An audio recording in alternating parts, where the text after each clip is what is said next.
Olu lusasazo lwendaba lusiza ngqo iStudio 9 kwikomkhulu le-SABC eAukland Park eRhawutini nazo eziphambili. I-DA bikhankasa ePhoenix enyakatho yeTheku leli qembu lizama ukugcina uWard 110 lapho kuzoba khona ukhetho lokuchibiyela. Kodwa-ke amehlo azobe ethenjwe ku-DA mayelana nekusasa layo kuhulumeni wobumbano. Mnumzane Steenhuisen uthi leli qembu limile esinqumeni salo sokuchitha isabelomali sezwe. Very important that we do get legal clarity on that issue. The other matter that we take. Inkokeli ye-DA Mnumzana John Steenhuisen ithi isigqibo esilawulayo seliqela sikaxoxa ukuxoxa ngekamva lalo mbutho kurhulumente wobumbano i-GNU. Leli cala limqoka lilumbene ngendlela engahlukaniseki nalo udaba lokuletha uzinzo endlunkulu. Abaxhasi bakamntwana uSimakade banethemba lokuba inkundla ephakamileyo yeZibhene iza kusigcina isigwebo senkundla ephakamileyo yaseGauteng sokubekela bucala ukumiselwa kwekumkani ukumisa izulu kaZwelithini njengekumkani yesizwe samaZulu.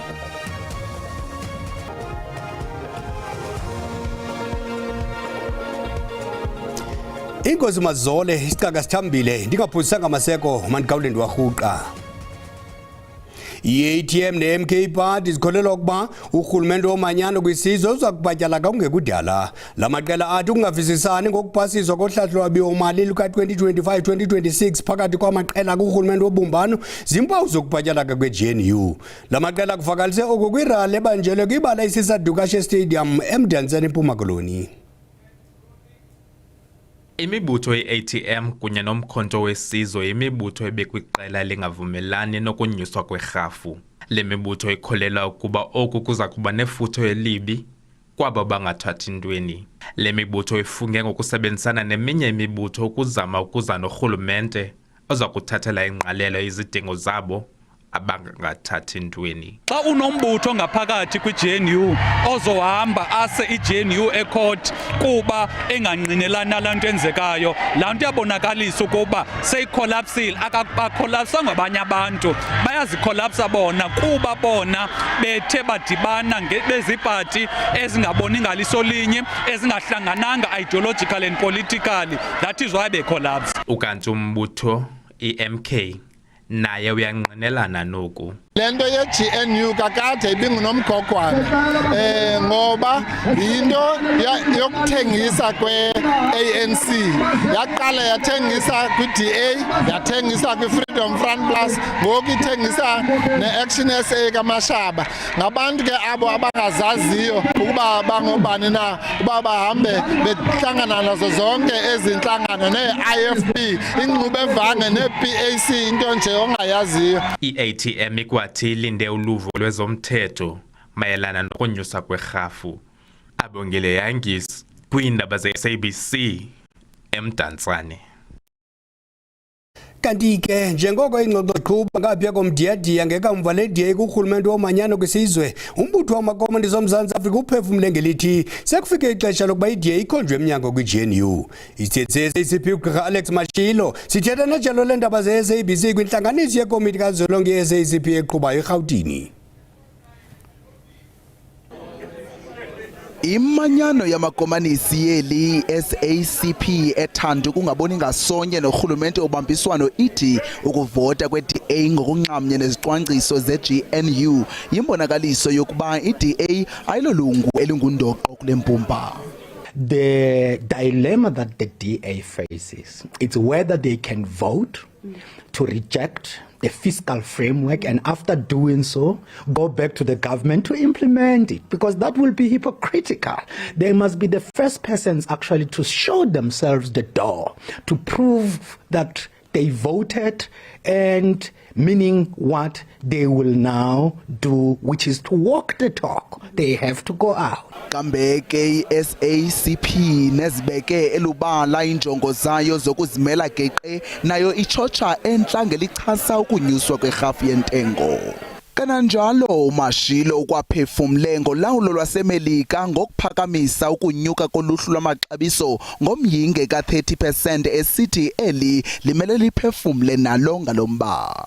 If the United States imposes the 30% tariffs, the tariffs in the US will be 5% higher than the tariffs in South Africa, and they will obliterate the AGOA benefits for South Africa. The Central Committee is discussing that. Lo gama le manyano ifumene isiqinisekiso kwikomishoni ezimeleyo yonyulo ye-IEC ukuba abazokuguzulwa ekubhalisweni kwinyanga ephelileyo. I-IEC ikhuphe isilumkiso sokuguzula i-SACP kanye namanye amaqela ezopolitiko angasebenziyo alikhulu-11.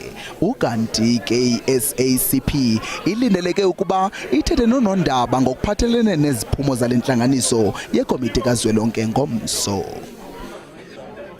Inkokheli ye-DA Mnumzana John Steenhuisen ithi isigaba esilawulayo seliqela sikagqiba ukuxoxa ngekamva lalo mbutho kurhulumente womanyano kwisizwe. Ukukuza njengoko i-ANC kunye ne-DA zisilele ukuvumelana ngohlahlo lwabiwo-mali nokukhokelela ekubeni i-DA ibhenele enkundleni ukuthintela i-ANC ukuba ipasise umthetho wokonyusa i-VAT. I-DA ibikhankasa ePhoenix enyakatho yeTheku leli qembu lizama ukugcina uWard 110 lapho kuzoba khona ukhetho lokuchibiyela. Kodwa ke amehlo azobe ethenjwe ku-DA mayelana nekusasa layo kuhulumeni wobumbano. Mnumzana Steenhuisen uthi leli qembu limile esinqumeni salo sokuchitha isabelomali sezwe. Very important that we do get legal clarity on that issue. The other matter that we've taken to court is, of course, the issue around the powers of a single minister without any reference to anybody else or Parliament to be able to raise VAT. We believe that that is a lacuna in the law and there does need to be some legal clarity on that. Umbuzo manje uthi ngabe i-DA izohlala yini ukhulumeni wobumbano njengoba kusanale nkinga. The federal executive will make that decision at the appropriate time, and then we, as the persons in government, will deploy that. So I can't answer your question whether we're in or out yet.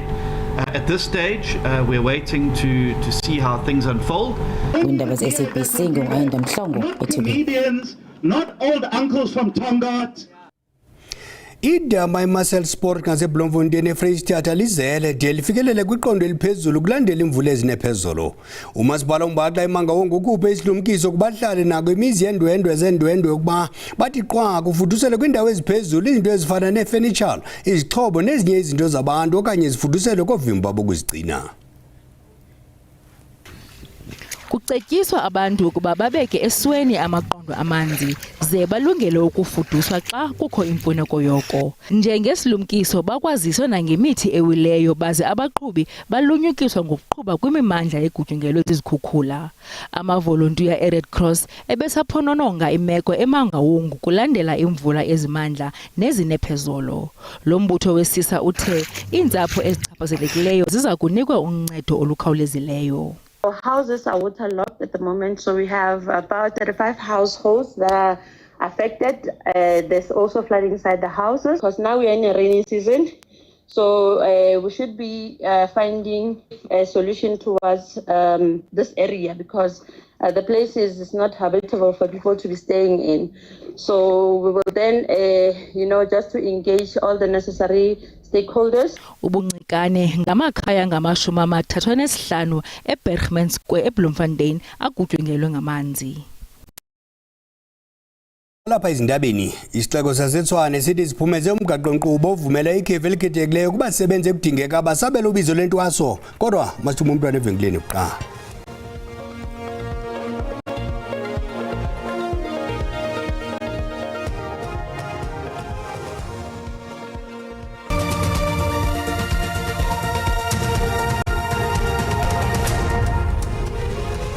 Sibulise kwakhona sikwabulela nangokusiboleka indlebe apho ekhaya. Uyakwazi ke ukuzibukela izindaba kwi-SABC Plus kwaye ukuphela kwazo ungazifumana kwikhasi le-YouTube ngokuba uthi SABC Indaba zesiXhosa. Make siphinde sithi rhwaqo kwinqaku eliphambili ngokuhlwa nje.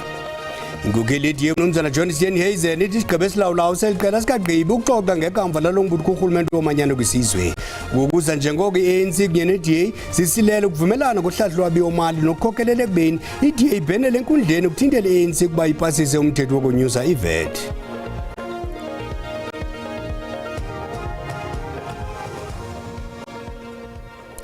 Iqela ityala elixhasa umntwana uSimakade njengendlalifa yobukumkani bamaZulu nethemba malunga netyala elizayo elijolise ekususeni esihlalweni ikumkani ekhoyo yamaZulu. Baqinisekile ukuba inkundla ephakamileyo yezibheno iza kusibamba isigwebo senkundla ephakamileyo yaseGauteng sokubekela bucala isigqibo sikamongameli Cyril Ramaphosa sokuhlonipha ukumkani imisiZulu kaZwelithini njengekumkani yesizwe samaZulu.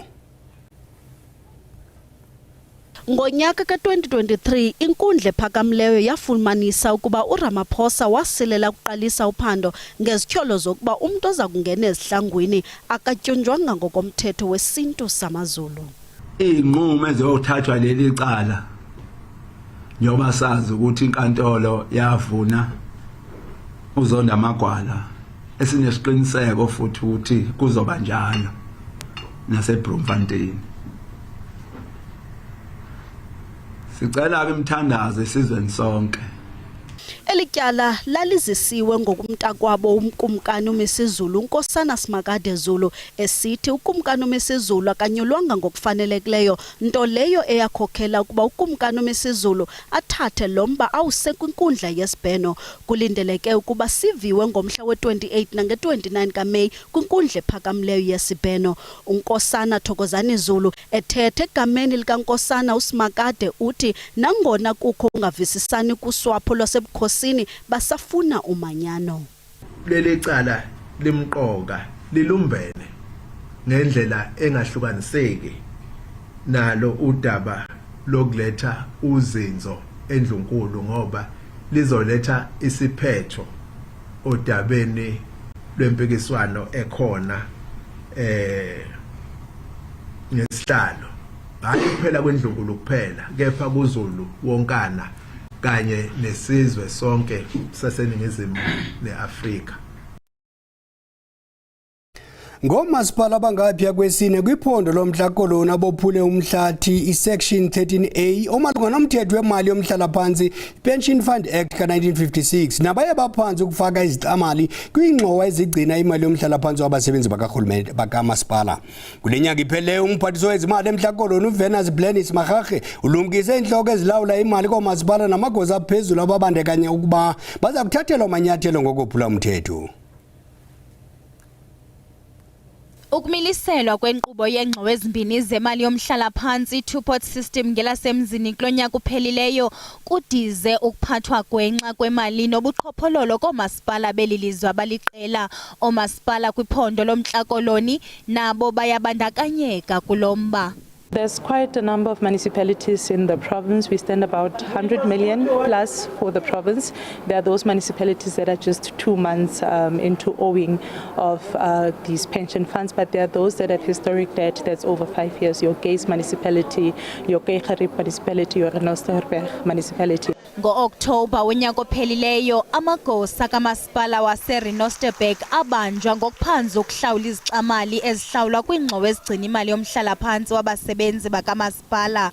Yimali engaphaya kwe-73 million rand engahlawulwanga kwingxowa mali yomhlala phantsi yabasebenzi. Kule nyanga iphelileyo obesakuba yintloko yezimali kumasipala waseThembelihle uye wabanjwa ngezityholo ezikumila kunje. Former Chief Financial Officer of Thembelihle Local Municipality, 38-year-old Randile Jacob Shuping. Mr. Shuping is accused of failing to pay over third-party payments such as pension fund. Oku kuqhoxe ngamandla abasebenzi abajongene nengxaki yokungahlawulelwa mali yomhlala phantsi kwingxowa ezigcina imali yomhlala phantsi. Kwilinge lokulungisa le meko, isebe likazwelonke lezimali libambe isabelo semali yoomasipala abachaphazelekayo, nto leyo ekhokhelele ekubeni abasebenzi kwabanye oomasipala bangahlawulwa imivuzo yabo kule nyanga iphelileyo kaMatshi. Isixeko saseTshwane sithi siphumeze umgaqo-nkqubo ovumela ikhefu elikhethekileyo kubasebenzi ekudingeka basabele ubizo lentwaso. Umbutho wamagqirha lamkele inyathelo watsho ubongoza namanye amaziko karhulumente azeke emzekweni. Uninzi lwabaqeshi ababaniki ikhefu abasebenzi abakholelwa ukuba baphiwe ngokwakwamoya ukuze basabele ubizo. De kufuneke ukuba umntana womntu makakhethe phakathi komsebenzi nokusabela ubizo.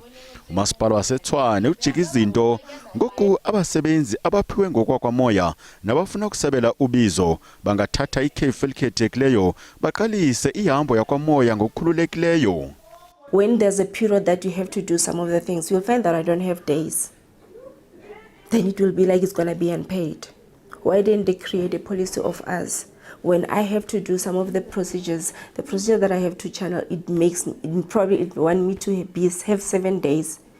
unkhono metsingo iminyaka yi-37 sele kuqenqeleke iminyaka eli-11 esebenza kwisixeko ukholelwa ukuba izifundo ngemiba yakwamoya zibaluleke gqitha kunakuqala ngakumbi emisebenzini. Remember, other prophets, it's not all of them that have got the sick notes. They will want the sick notes to prove that you were there. Maybe some they say, we want the proof, you have to take photos. It's not allowed there to take photos. It's not allowed to take out the information that we're doing. That information is respectable. Umbutho wamagqirha uthi iminyaka eliqela belindele indaba ezimnandi kangaka. Usithi ubizo ludinga uhoyo, ayikho indlela yokuludlulisela okanye yokuliphepha. For Etshwane, for them to start saying we acknowledge the spirituality within our employees, that alone says big about the municipality itself. Na njengoko ilizwe liqaphela inyanga yenkululeko, ayakhuthazwa ke namanye amacandelo azeke mzekweni amilisele imigaqo-nkqubo ekumila kunje. Kanti seliqanda macala kumdlalo weKaizer Chiefs neTS Galaxy kwasePulukwane. Umbengo omde uyawucima umlilo eza ngomsozo kolkamageba. Ndiye kubeli celizayo la Khoshi Khamba.